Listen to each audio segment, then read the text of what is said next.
Tragizm mojego życia został mi odsłonięty w młodym wieku, jako napięcie dwóch równoważnych i przeciwstawnych sił.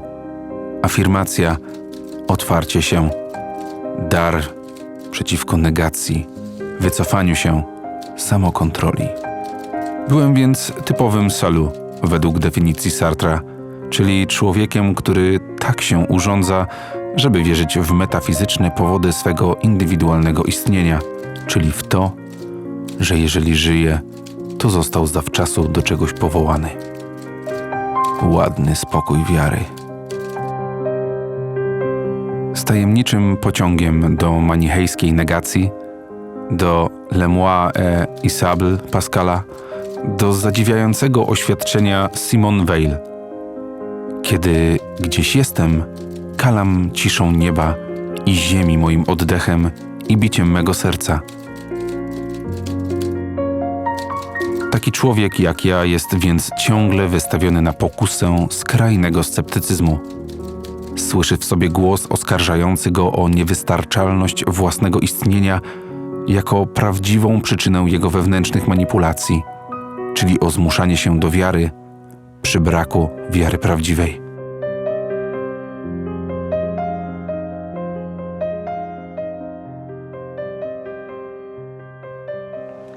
Sprzeczność, o której w tym dramatycznym wyznaniu na jednej z kart ziemi Urlo pisał Miłosz, rodzi cały szereg innych, pomniejszych antynomii.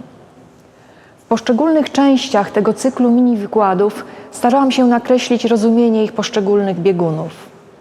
Myśląc o ewolucjach Miłosza, lepiej jest bowiem, jak sądzę, nie tyle posługiwać się językiem cezur i zwrotów, choć i te można opisać, ile rozważać pary przeciwstawnych pojęć i budowanych przez nie napięć. Określają one zarówno język poetycki, jak i światopogląd Miłosza. I tak dzieło twórcy Trzech Zim rozpięte jest między lirką wizyjną oraz poezją dyskursywną, nastawioną na wyrażanie stosunkowo prostym językiem najważniejszych problemów epoki, cywilizacji i nowoczesnego podmiotu. Twórczość Miłosza określa również napięcie między poezją filozoficznego uogólnienia, ukazującą każdy szczegół w optyce długiego trwania, co nadaje jej wyraźny historiozoficzny i eschatologiczny wymiar, a z drugiej strony liryką autobiograficznego szczegółu, zapamiętanego zapachu i koloru sukien, akcydensu życia. Również własne posłanie jako poety Miłosz formułował przez laty wedle przeciwstawnych wezwań. Z jednej strony podejmował się misji kreślenia przed czytelnikiem płaszczyzny ocalenia, co prowadzić musiało do swoistej wstrzemięźliwości i celowego skrywania pesymistycznych rozpoznań, do pielęgnowania licznych, jak pisał w tomie To, przemilczanych stref.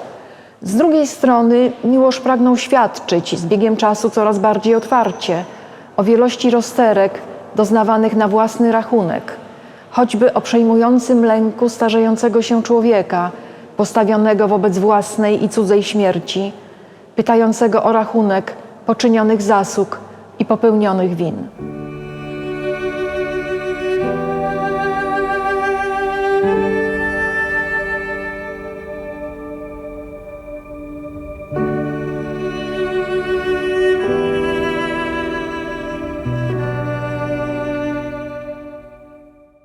Wymienione przed chwilą antynomie moglibyśmy za Osipem Mandelstamem nazwać balansowaniem między myśleniem wierszem a liryką myślącego ciała, czy jak powiadał sam Miłosz, między poezją grozy, którą odkrywa umysł wydziedziczony, rozważając potrzebę restytucji wyobraźni religijnej, a z drugiej strony liryką ekstatycznego zachwytu hymnu na cześć istnienia, spełnianego w liryce namiętnej pogoni za rzeczywistością. Także między znamienną dla Miłosza fascynacją gnozą i docenianiem powabu manichejskich trucizn, interesowały one poetę od czasów licealnych, oraz na przeciwległym biegunie afirmacją tego, co napełnia nas radością przez to po prostu, że istnieje. Wyliczone tu w skrócie napięcia można oczywiście uszczegóławiać, pamiętając, że wzajem się one przecinają i że nie ma tu podziałów ostrych i klarownych. Przeciwnie, Rysem charakterystycznym dla twórczości Miłosza jest ich wzajemne spięcie i dopełnianie. Autor Nieobjętej Ziemi, będąc jak pozostali twórcy liryki nowoczesnej poetą silnych antynomii, stara się je raczej przekraczać niż wzmacniać. Pokonywać, co nie znaczy, że znosić. Wręcz na odwrót. Miłosz przekonuje, że wydobycie sprzeczności służyć winno rozpoznaniu, że groza i cześć mogą w nas trwać jednocześnie, a w konsekwencji, że jesteśmy odpowiedzialni za wybór tej, a nie innej praktyki, sztuki słowa i sztuki życia. Wybór poczyniony w odpowiedzi na doświadczaną rozterkę. Posłuchajmy na koniec wiersza zatytułowanego Rue Descartes. Miłosz napisał go wiele lat po swoim pierwszym pobycie w Paryżu. Przewijają się w tym utworze wszystkie najważniejsze wątki i wielkie tematy jego poezji. Była o nich mowa w tych mini wykładach. Słuchając wiersza, zwróćmy uwagę na kilka zarysowanych w nim wątków. Po pierwsze na motyw biografii splecionej z dramatyczną historią. Biografii, którą Miłosz chce uczynić wyjściem ku formule bycia zawieszonym między tym, co lokalne i uniwersalne, zakorzenione w rodzinnym obyczaju, ale też otwarte na wyzwania świata. Po drugie, na wezwanie do zachowania dystansu wobec historycznych katastrof, na które zarówno pojedynczy człowiek, jak i zbiorowość odpowiedzieć winny spokojnym rytmem codziennego życia, dziejącego się mimo, a może nawet wbrew katastrofie. Po trzecie, usłyszmy wyrażane przez poetę przekonanie, że przed wykorzenieniem chronić nas może wierność wierzeniom przodków, lokalnym rytom, rodzinnym przykazaniom. Nowoczesna ziemia Urlo, w której współcześnie żyjemy, próbuje je ośmieszyć i unieważnić.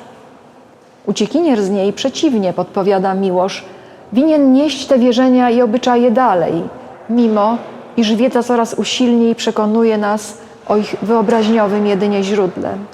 Po czwarte wreszcie, rozważmy Miłoszowe twierdzenie, iż nikt nie jest bez winy i że warto z dystansem podchodzić do recept na uzdrowienie świata. Szczególnie jeśli budowane są na niesłusznym poczuciu wyższości wobec innych osób, narodów, religii czy kultur.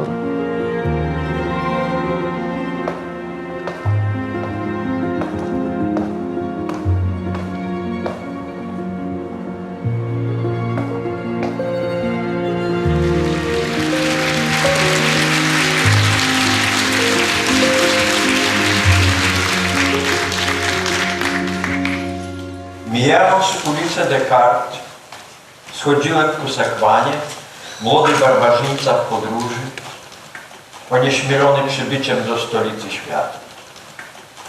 Było nas wielu, z Jasy, Koroszwaru, Wilna i Bukaresztu, Saigonu i Marrakesz, wstydliwie pamiętających domowe zwyczaje, o których nie należało mówić tu nikomu. Klaśnięcie na służbę, nadbiegają dziewki bose, dzielenie pokarmów z inkantacjami, chóralne modły odprawiane przez panów i czeleć. Zostawiłem za sobą pochmurne powiary. Wkraczałem w uniwersalizm, podziwiając, pragnąc. Następnie wielu z Jasy, Koroszwaru, albo Saigonu, albo Marrakesz było zabijanych, ponieważ chcieli obalić domowe zwyczaje. Następnie ich koledzy zdobywali władzę, żeby zabijać w imię pięknych idei uniwersalnych. Tymczasem, zgodnie ze swoją naturą, zachowywało się miasto. Gardłowym śmiechem, odzywając się w ciemności, wypiekając długie chleby, w gliniane dzbanki nalewając wino, ryby, cytryny i czosnek kupując na targach, obojętne na honor i hańbę, i wielkość, i sławę. Ponieważ to wszystko już było i zmieniło się w pomniki przedstawiające nie wiadomo kogo, ledwo słyszalne arie albo zwroty mowy. Znowu opieram lokcie o szorstki granit nabrzeża, jakbym wrócił z wędrówki po krajach podziemnych i nagle zobaczył w świetle kręcące się koło sezonów, tam gdzie upadły imperia, a ci, co żyli, umarli. I nie ma już tu i nigdzie stolicy świata. I wszystkim obalonym zwyczajom wrócono ich dobre im. I już wiem, że czas ludzkich pokoleń niepodobny do czasu ziemi. A z ciężkich moich grzechów jeden najlepiej pamiętam. Jak przechodząc raz leśną ścieżką nad potokiem, rzuciłem duży kamień na wodnego węża zwiniętego w trawie. Co mnie w życiu spotkało, było słuszną karą, która prędzej czy później łamiącego zakaz dosięgnie.